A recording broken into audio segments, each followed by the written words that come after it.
These are some of the earliest SHOT Show 2027 leaks we've seen, and if even half of them are real, the gun industry could be in for a major shakeup. Here's what's rumored to be coming. We've all seen break-action shotguns and pump-action shotguns, but have you ever seen a break-action pump shotgun? Rock Island Armory's Packout folding 12-gauge may claim the title as the most unique new gun. The Packout looks like a standard pump-action shotgun in the unfolded configuration, but looks can be misleading. The pump is spring-loaded and returns to the forward position under spring tension, sort of like working the bolt on an AK. The even more interesting part is when the gun folds up. Simply push the rear side assembly to the rear. This retracts a locking pin, allowing the receiver to fold forward on a pivot pin at the front of the receiver, much like an AR-15 receiver pivots open for cleaning. With the gun in the folded configuration, the magazine tube still retains the shells. This also means it's possible to load the magazine tube while the gun is broken open. Sometimes the more exotic scatter guns can be costly, but this version has a suggested retail price of $600, which is comparable to other mid-priced 12-gauge pump guns. Israel Weapon Industries' Arad 5 has finally landed in the United States. Taking some notes from the HK416 platform, the Arad 5 has a lot of features that make it stand out from the sea of black rifles normally seen. Everything about the Arad 5 is a mix of American and Israeli. From design to manufacturing, this is a mutt of a rifle. The barrel blank, lower receiver, and lower internal parts are all made in the United States. The piston system, gas block, barrel extension, and upper receiver parts are imported from IWI in Israel. Good news, this means the rifle doesn't run into any weird importation laws. Bad news, this kind of leaves the American Arad 5 as the slightly watered-down version of the Arad. The Arad has found a home with several G top-tier units around the world, and those contract rifles feature a CHF chrome-lined barrel and full ambi lower receiver, but the American Arad 5 uses a mil-spec AR-15 receiver with no ambi controls and a 4150 CMV barrel. While the barrel material difference isn't a huge deal, the lack of chrome lining is notable for longevity. Missing out on the ambi lower is a major bummer, but at least the mil-spec lower is fully parts compatible with other standard AR-15 parts. That said, the most important bits of the Arad are still here: short stroke piston, thick barrel, adjustable gas block, semi-mono handguard, upper receiver, and the IWI QD camlock system for the barrel. The Arad 5 definitely looks like a rifle worth watching, and I can't wait to see how it performs in the real world. Now let's move on to the next one. A lightweight aluminum frame option joins Diamondback's growing revolver line with dramatic savings in weight over the stainless steel frame versions. It's also the first SDR with an entirely enclosed hammer for snag-free operation. The A in SDR-A stands for the element in the 13th place of the periodic table, aluminum. If you're thinking that aluminum isn't as strong as stainless steel, of course you're right. As such, instead of being rated for .357 Magnum like its more substantial siblings, the SDR-A is only rated for .38 Special plus P rounds. While the frame is forged 7075 T6 aluminum, the pressure-bearing barrel and cylinder are still formed from stainless steel. What aluminum does gift you is lighter weight and a lighter price. The Diamondback SDR-A is 5 ounces lighter and upward of $200 less than other SDRs. When it comes to concealed carry, ounces make the difference between leaving a gun at home and putting it inside your pants. It's lightweight, sports useful, easy-to-see sights, and has a comfortable grip. But unlike many .38 Special revolvers in this size class, it holds a 6th round. At least as important as the elements making up the frame is the fact that the SDR-A has no external hammer to snag on a shirt or foul a draw. As such, the Diamondback SDR-A is a double-action-only revolver. It's not exactly like shooting single action, but with practice, the double action is damn good anyway. For those who prefer the simplicity and reliability that pocketable revolvers provide, the SDR-A represents a best-in-class option. If you thought you'd seen everything done with the Thompson Center platform, I'm here to prove you wrong. This is the world's only over and under pistol built on the G2 Contender action, and it's absolutely insane. We're talking 17 HMR on top and 17 Winchester Super Magnum on the bottom, 2 completely different rimfire rounds and a single break-action pistol, switchable with one flick of the selector switch. Turn the selector switch left for the WSM or right for the HMR. That's it, done. The way it works is straight up clever. The existing rimfire/centerfire selector was reworked to fire either the top or bottom barrel. There's a dual extractor that pulls both cases at once, and the bottom barrel has a built-in regulator that lets you dial in where both rounds converge, whatever distance you want. At 50 yards, both calibers were hitting basically the same hole. And look, it's not just the mechanics that are wild. This thing looks incredible. Custom hand-fitted grip that wraps your hand like it was made for you. Jeweled internals, an Argyle barrel engraving that's done by a separate craftsman, and a gorgeous multi-step matte finish. Nothing on this gun is an accident. On the range, the HMR is just pure fun. No recoil, red dot doesn't budge.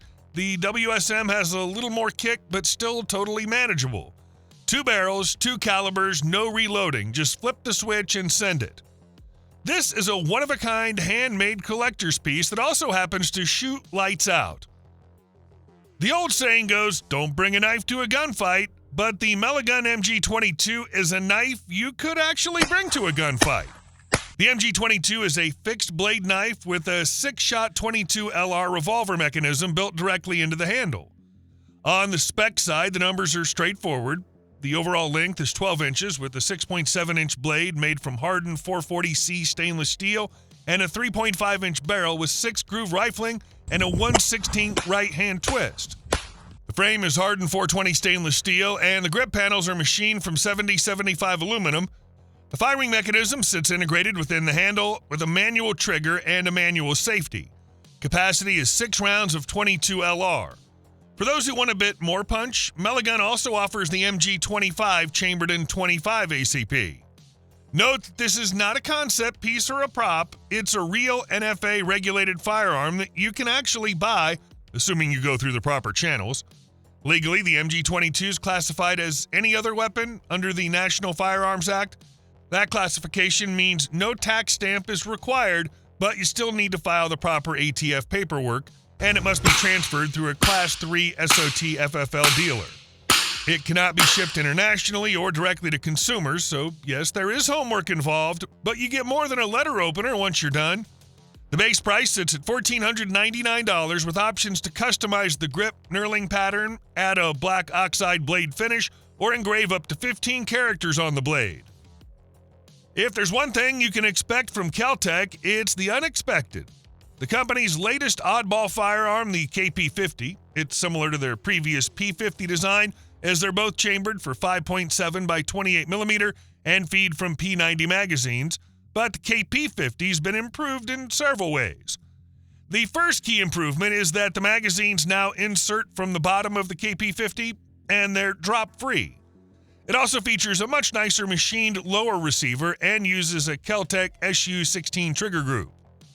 KP50 models have a 9.6-inch barrel, which hovers around the optimal length for the 5.7 by 28 millimeter cartridge. The barrel has its muzzle threaded half by 28 TPI and comes with an A2-style flash hider installed. The top of the receiver is an M1913 Picatinny rail for mounting optics and accessories that's interrupted to accommodate the top ejection port. Controls are similar to the P50 with a non-reciprocating AR-style rear charging handle and a bilateral safety selector switch above the pistol grip. A new paddle-type magazine release in front of the trigger guard accommodates the new magazine mounting system. Kel-Tec will be offering the KP50 in 4 flavors starting at an MSRP of $899. 500 years in the gun business gives a company a little room to show off, and with the Titan, Beretta isn't being subtle about it. The Titan is a semi-automatic sporting rifle using a short-stroke gas piston system and chambered in 6.5 Grendel. That design puts the rifle in the same operating system class as the FN SCAR, HK-G36, and SIG MCX, not the direct impingement AR-15. Starting with the materials, the upper receiver is titanium and the lower receiver is magnesium. Stock and fore-end are carbon fiber, while the pistol grip is forged carbon. No Beretta product has ever combined these 4 materials in a single firearm, and very few firearms anywhere have. According to the company, the exotic material combination dramatically increases stiffness while reducing overall weight. With its adjustable valve piston-driven working system and improved 2-stage trigger, The Beretta Titan semi-automatic rifle aims at setting new standards in terms of performance. The Titan is a one-off, and there's no MSRP because there's no production run. PSA's retro rifle brand Harrington and Richardson released a recreation of one of the rarest military prototypes in modern firearms history. The 606 was originally intended as a squad automatic weapon candidate for the U.S. SAW program. Military procurement went elsewhere, and the Model 606 was produced in very limited numbers before the program ended. The rifles that survived became collector pieces with very few examples known to exist. The H&R 606 brings that forgotten prototype back to life and puts it in your hands. This is as close as civilians will ever get to one of the rarest military development pieces of the modern era. You're getting a fixed stock, a partial fence M16 lower, and a slicked side receiver. The M16A1 handguard runs back to a heavy barrel, and pinned right onto it is an M2 bipod, originally designed for the M14 with legs that fold and extend just like the original configuration. The Model 606's heavy barrel profile is the defining feature that makes it historically significant and practically distinct from standard AR-15s. A heavy barrel has more material around the bore, which absorbs heat more slowly during sustained fire, maintains accuracy longer in rapid-fire strings, and produces a stiffer, more harmonically consistent barrel that benefits precision shooting. The 20-inch length maximizes muzzle velocity with 5.56 NATO ammunition.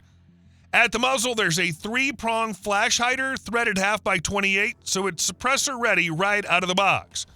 It ships with a 20-round mag, and you've got 4 configurations to choose from: complete guns and complete uppers in 2 finishes. The H&R 606 is a legitimate piece of military history that you can actually take to the range. This is the kind of release that defines a catalog.